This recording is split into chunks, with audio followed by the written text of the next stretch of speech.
শিক্ষণীয় গল্প, মা এবং ছেলের আজব গল্প। হ্যাঁ বন্ধুরা, মায়ের কথা শুনলে আপনারা অবাক হয়ে যাবেন। একদিন ছেলেটি তার মায়ের কাছে একটা চিরকুট পাঠালো।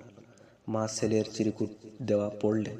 ছেলে লিখেছেন, গাছের পানি দেওয়া 10 টাকা, দোকান থেকে এটা ওটা কিনে দেওয়া 15 টাকা, ছোট ভাইকে কোলে রাখা 40 টাকা, ডাস্টবিনে ময়লা ফেলা 20 টাকা, পরীক্ষায় ভালো রেজাল্ট করা 50 টাকা, মশারি টানানো 5 টাকা, মোট 140 টাকা।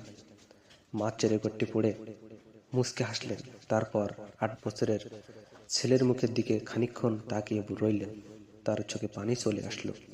তিনি এক টুকরা কাগজ নিয়ে লিখতে লাগলেন, তোমাকে 1 মাস পেটে ধারণ করা বিনা পয়সা, তোমাকে দুগ্ধ পান করানো বিনা পয়সা, তোমার জন্য রাতের পর রাত জেগে থাকা বিনা পয়সা, তোমার অসুখ বিসুখে তোমার জন্য দোয়া করা, সেবা করা, ডাক্তারের কাছে নিয়ে যাওয়া, তোমার জন্য চোখের পানি ফেলা বিনা পয়সা, তোমাকে গোসল করানো বিনা পয়সা, তোমাকে গল্প গান ছড়া শোনানো বিনা পয়সা, তোমার জন্য খেলনা কাপড় চোপড় কেনা বিনা পয়সা,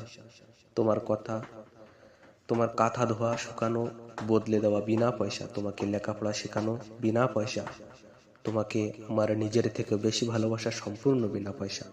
তারপর সন্তান তার মার হাত থেকে চিরকুটটি নিয়ে ছোট্ট করে লিখে দিলেন, এ জীবন দিয়েও পরিশোধ করা যাবে না তোমার এ ঋণ মা। বন্ধুরা, ওমর ইসলামিক ব্লগ চ্যানেল থেকে আপনাদের সকলকে স্বাগত। সবাই আমার ভিডিওটা শেষ পর্যন্ত দেখে যাবে এবং ভিডিওটি লাইক কমেন্ট শেয়ার করে দিবে এবং আমার চ্যানেলটি সবাই সাবস্ক্রাইব করে দিবে।